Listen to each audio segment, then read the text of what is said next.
Son las 7 de la mañana. España se enfrenta a uno de sus días más trágicos, más difíciles.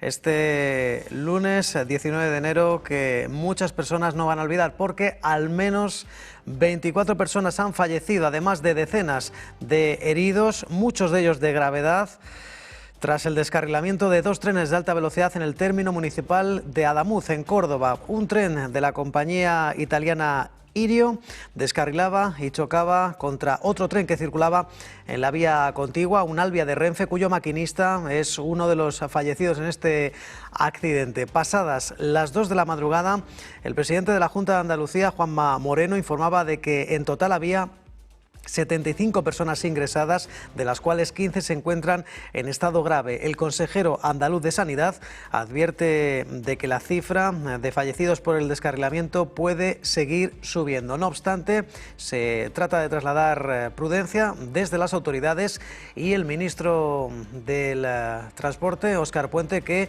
ha asegurado que el tren era moderno, la vía estaba renovada y el siniestro fue en una recta, lo cual advierte de esas especulaciones hasta que la comisión independiente investigue. Todavía no se puede determinar si ha sido material rodante o la vía, pero lo que sí ha podido confirmar o expresar el ministro Óscar Puente es que el accidente ha sido tremendamente extraño. Lunes 19 de enero, el presidente del Gobierno, Pedro Sánchez, ha decidido suspender su agenda para este lunes, incluida una reunión que tenía prevista con el líder del PP, Alberto Núñez Feijóo, tras el descarrilamiento de estos dos trenes en Adamuz. Sánchez, que iba a clausurar por la mañana el acto de presentación del nuevo Fondo Soberano España Crece en la sede del Ministerio de Economía y Comercio, y a primera hora de la tarde iba a recibir al presidente de la Fundación Gates, Bill Gates, en el Palacio de la Moncloa. Posteriormente estaba previsto un encuentro con el presidente del Partido Popular para abordar la presencia de tropas españolas en una hipotética misión de paz en Ucrania, aunque se iban a tratar también otras cuestiones de política nacional e internacional. En estas primeras horas de este accidente fatal en el sur de España, el presidente Pedro Sánchez, que ha querido también mostrar sus muestras de solidaridad con las víctimas, así como el líder de la oposición, Alberto Núñez Feijóo, que también le había trasladado al propio Pedro Sánchez la conveniencia de posponer, de suspender esta cita que tenían prevista por la tarde. Y muestras también de solidaridad de las autoridades europeas, como Ursula von der Leyen, la presidenta de la Comisión Europea, que también ha mostrado su solidaridad con las víctimas, así como el presidente francés Emmanuel Macron, en este caso trasladando su mensaje de apoyo en estas horas tan complicadas. Más de 200 trenes se verán afectados por la suspensión de la circulación ferroviaria en las líneas de alta velocidad entre Madrid y las ciudades andaluzas de Sevilla, Córdoba, Málaga y Huelva este lunes, tras ese descarrilamiento de un tren de Irio en Córdoba. Según ha informado Adif en su cuenta de X, los trenes de alta velocidad no circularán al menos durante todo el lunes, como consecuencia de este accidente producido el domingo, que de momento ha dejado al menos esos 24 fallecidos. Adif ha informado que esta suspensión de la circulación en las líneas, tras descarrilar ese convoy de alta velocidad de Irio con más de 300 pasajeros y chocar con un Alvia que circulaba por la vía contigua, se mantendrá a lo largo de todo el lunes, mientras se trabaja por seguir dejando más limpia la vía afectada y mientras las autoridades tratan de dirimir las causas de lo ocurrido. Bueno, pues vamos a intentar hacer un balance y tratar de mostrarles lo que se sabe y lo que no se sabe de este accidente, de este descarrilamiento de dos trenes en el sur de España, un Irio, compañía italiana, frente a un Alvia de Renfe en la estación de Adamuz. Por el momento se desconocen los motivos del descarrilamiento, que tendrá que determinar una comisión encargada del siniestro. El ministro Óscar Puente, que ha asegurado que, tras hablar con expertos en la materia, el accidente es tremendamente extraño porque se produjo en una recta. El tren descarriló, un tren prácticamente nuevo, decía Óscar Puente, que no llega a los 4 años, y porque, dice, la vía estaba totalmente renovada en unos trabajos en los que se invirtieron, decía Óscar Puente, 700 millones de euros, y las tareas de actualización en este tramo apenas concluyeron la pasada primavera, el pasado mes de mayo. Al menos 24 personas han perdido la vida. El consejero de Transporte andaluz no quiere especular, pero no podía negar que este tipo de accidentes suelen conllevar un aumento de víctimas. Pero de momento, prudencia. Entre los fallecidos se encuentra el maquinista de Albia, de apenas 27 años de edad. Otros 30 personas heridas han sido trasladadas a centros hospitalarios con cierta gravedad y el presidente de la Junta de Andalucía, Juanma Moreno Bonilla, que ha confirmado que 15 de esos heridos están en estado muy grave. La gran mayoría cortes, magulladuras, contusiones, fracturas abiertas y que además recuerdan las autoridades que un amasijo de hierros dificultaba el acceso a las víctimas que viajaban en los vagones más afectados. Se sabe que a las 8 menos cuarto del domingo, 8 menos cuarto de la tarde, según informaba Renfe, el tren 6189 de Irio, que realizaba el trayecto Madrid a Málaga-Atocha, con 317 pasajeros a bordo, descarriló a la altura de Adamuz, en Córdoba, una localidad de 4.200 millones de habitantes. Invadió la vía contigua, provocando el descarrilamiento de otro tren en ese preciso momento en sentido contrario, ese Albia, de propiedad de Renfe, el Albia 2384, que hacía el trayecto Madrid-Huelva, con un centenar de viajeros. En el momento de la colisión, según fuentes oficiales, Albia circulaba a una velocidad de 200 kilómetros por hora. Óscar Puente, el ministro de Transporte, explicaba que pasada la medianoche, la colisión de los dos primeros coches de Albia, en los que viajaban 53 personas, salieron despedidos. El consejero de Emergencias de la Junta de Andalucía, Antonio Sanz, detallaba que esos vagones han caído por un terraplén de unos 4 muertos. Insistimos, todavía han pasado pocas horas para seguir haciendo balance. Las autoridades que temen que la situación de víctimas aumente. De momento, 24 fallecidos y varias decenas de heridos por este descarrilamiento de 2 trenes de alta velocidad en Adamuz.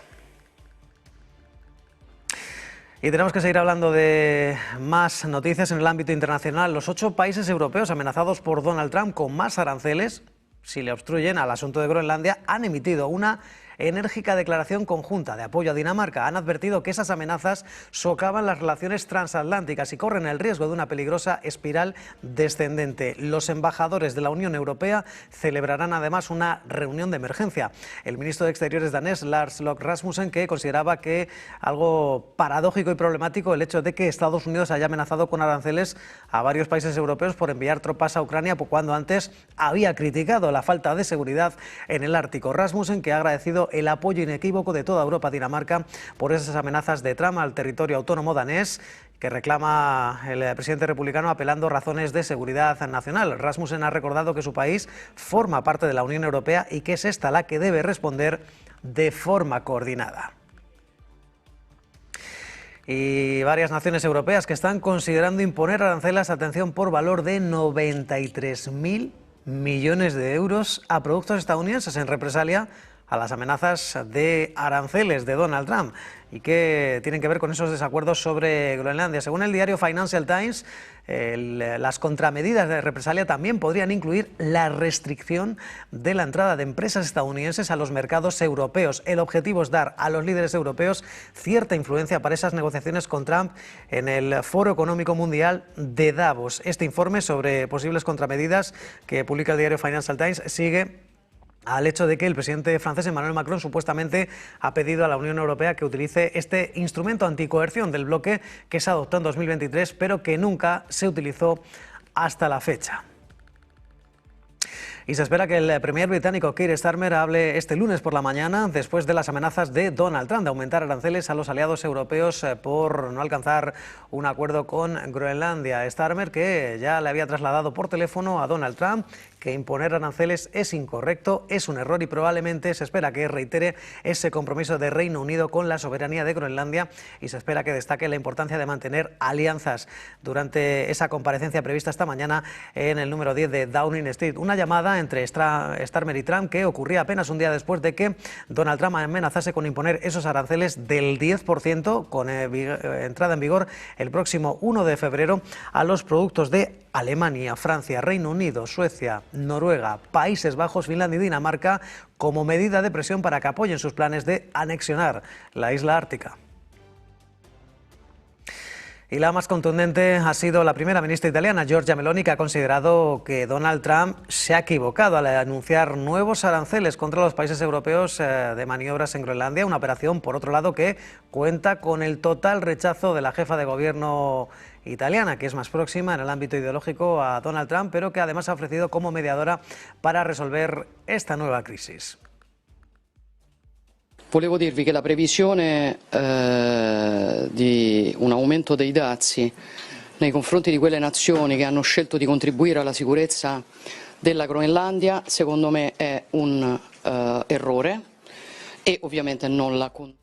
Bueno, Giorgia Meloni, que reprende a Trump por esos aranceles a los aliados, al igual que en este caso Keir Starmer, aunque ha sido en privado, en una conversación telefónica. Giorgia Meloni, que de nuevo ha vuelto a criticar esa postura de Donald Trump, asegurando que puede que haya habido algún malentendido y, en definitiva, se ofrece a mediar para alcanzar un acuerdo.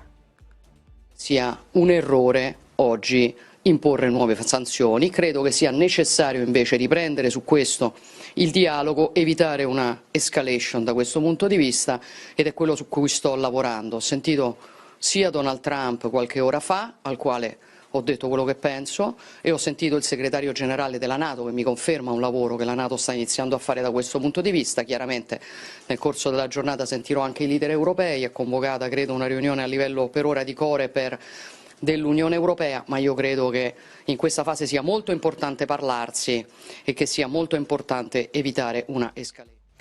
Y el secretario general de la OTAN, Mark Rutte, que hoy se reúne en la sede de la Alianza, en Bruselas, con el ministro de Defensa danés, Troels Lund Poulsen, y con la ministra de Exteriores de Groenlandia, con Vivian Molsef, en plena tensión transatlántica por esa amenaza de Estados Unidos sobre Groenlandia. Se espera que marquen los próximos pasos en cuanto al despliegue militar en la OTAN para posteriormente hacer balance, recuento de la situación, y posteriormente cabe esperar que Mark Rutte traslade la postura de la alianza de los países europeos que forman la alianza al presidente Donald Trump.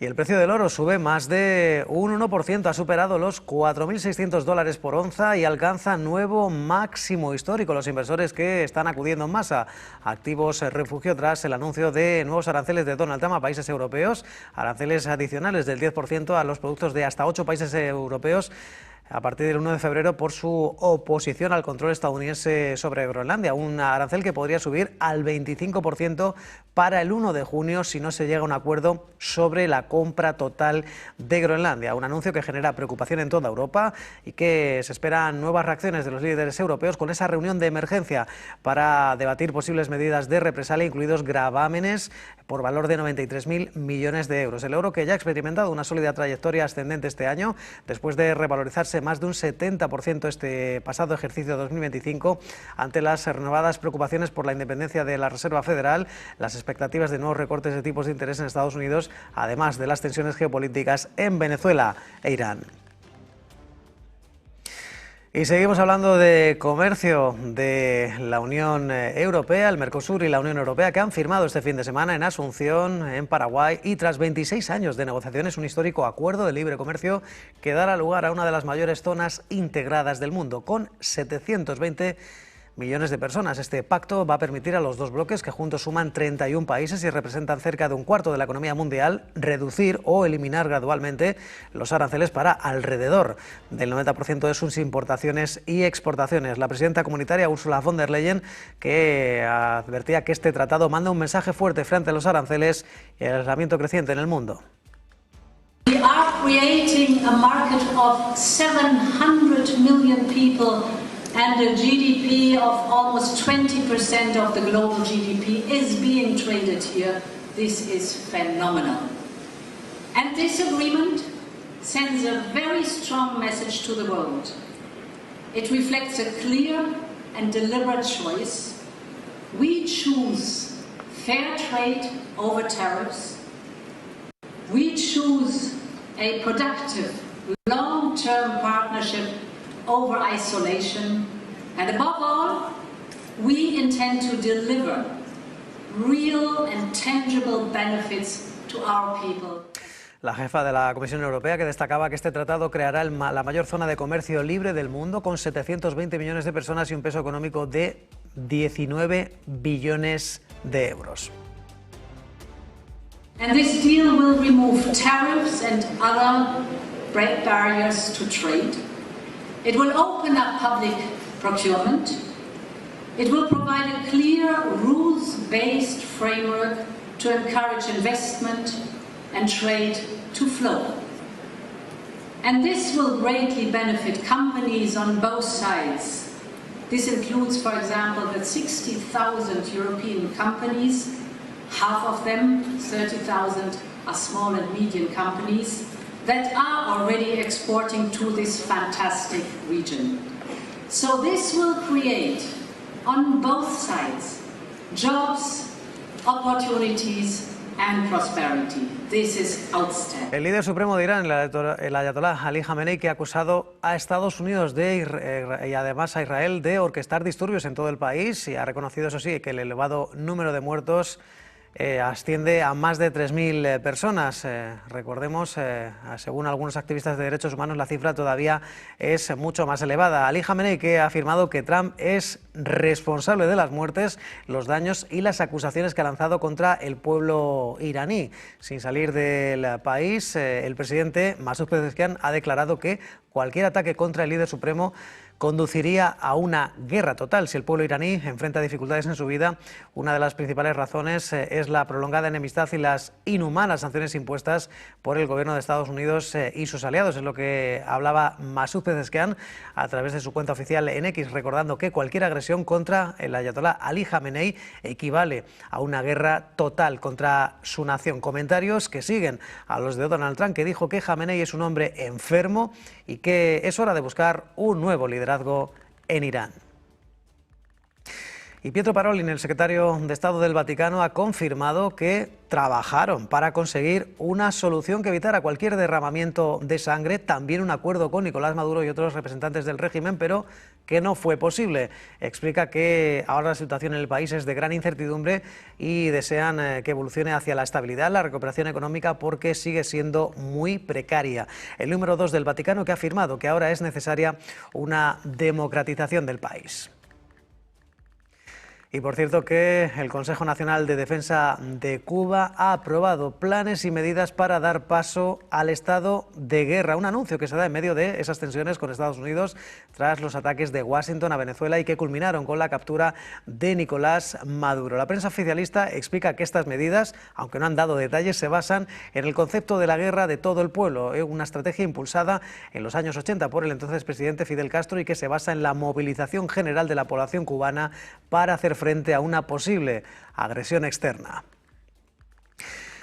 Mientras tanto, el Pentágono, que ha ordenado a unos 1.500 soldados que se preparen para un posible despliegue en Minnesota, después de que Donald Trump amenazara con invocar la ley de insurrección para frenar los disturbios en el estado. Trump, que aseguraba que si se ve obligado, aplicará uno de los poderes de emergencia más poderosos que le permite el despliegue de tropas para reprimir episodios de desorden civil. El estado, que sigue siendo testigo de varios días de protesta contra los agentes de Servicios Federales de Inmigración y Control de Aduanas, el ICE, después del fallecimiento de una ciudadana estadounidense en Minneapolis tras recibir varios disparos por parte de un agente. Unos días después, otro hombre resultó herido tras recibir un disparo a manos de otro de los efectivos del ICE en la misma zona. Donald Trump, que activaba 2 batallones de infantería con base en Alaska por si decidieran aplicar la ley.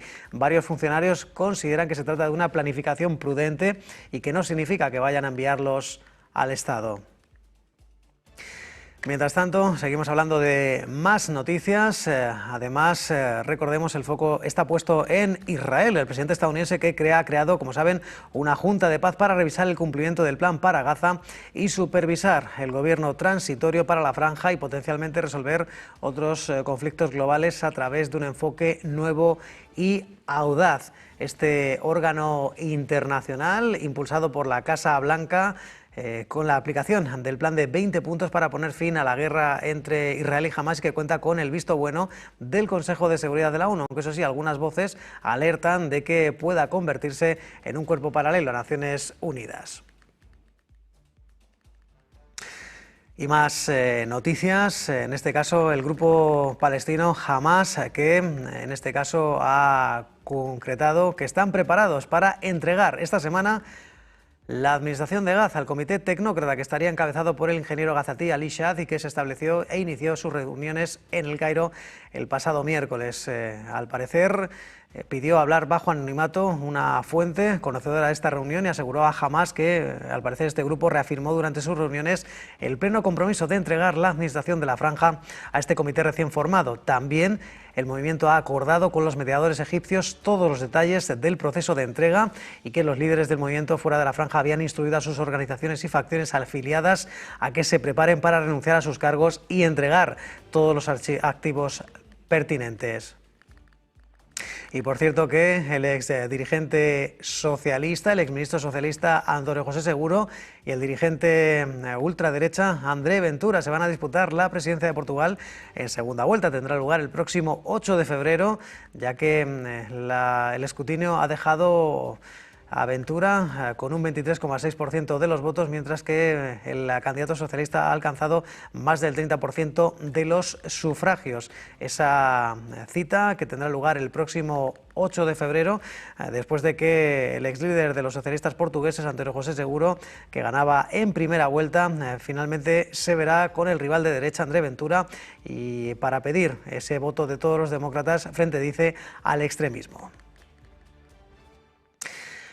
Y abrimos página económica, el foro de Davos, organizado por el Foro Económico Mundial, que se reúne desde este lunes con líderes del ámbito público y privado, representantes de la sociedad civil, con una idea, la de avanzar en soluciones compartidas ante los principales desafíos globales, pero gran parte de la atención va a estar en ese hombre, en Donald Trump, ante las tensiones entre Washington y Europa por el empeño de anexionar Groenlandia. Además de banqueros centrales, se espera la propia comparecencia de Donald Trump después de que el pasado año no pudiera participar y en este caso hiciera una locución por videollamada. Un foro de Davos, el más geopolítico, con esas tensiones por la anexión de Groenlandia por parte del presidente republicano.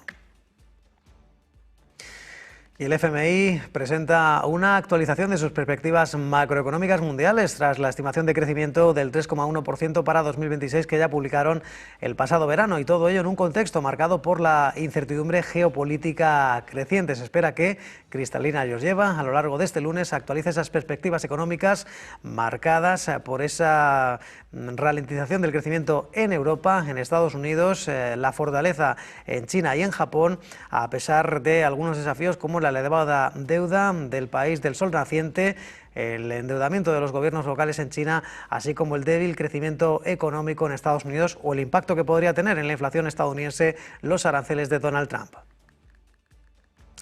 Y seguimos hablando de economía, en este caso hablamos de... Recordemos del comienzo de la semana, que va a estar marcado en el ámbito macroeconómico por la lectura de la inflación en la zona euro correspondiente al mes de diciembre y que se prevé que se modere al 2% interanual. Eso será en este lunes. Mañana los inversores estarán atentos a la encuesta ZEW de confianza inversora en Alemania correspondiente al mes de enero, así como los datos de IPC y desempleo en Reino Unido. Al otro lado del Atlántico, en Estados Unidos, la atención se va a centrar en la publicación de la lectura final del PIB del tercer trimestre, que se estima que se sitúe en un 2,3% interanual, o el índice de precios PCE de noviembre, un indicador clave para la FED con el que se mide la evolución de las tensiones inflacionistas en la economía estadounidense. La anterior tasa de octubre dejó una lectura del 2,8%. En el ámbito empresarial, la semana va a traer una nueva tanda de resultados empresariales. Empresas como Netflix, Intel, Johnson & Johnson y United Airlines publicarán resultados. Por cierto que este lunes estará cerrado Wall Street por el festivo de Martin Luther King. Mientras tanto, hablamos de datos conocidos esta madrugada. La economía china creció un 4,5% interanual en el cuarto trimestre del año. Supone una desaceleración desde el 4,8% del tercer trimestre y marca el ritmo de crecimiento más débil en los últimos 3 años, debido a la débil demanda interna, incluso con subsidios al consumo. El crecimiento anual se situó en el 5%, en línea con los objetivos de Pekín, y el ritmo de 2024 se mantiene sin cambios por un superávit comercial récord, con las exportaciones que siguen marcando su fortaleza y que ayudaron a compensar la presión arancelaria estadounidense. 7:25 minutos, tiempo para hacer una breve pausa. en Business Connection.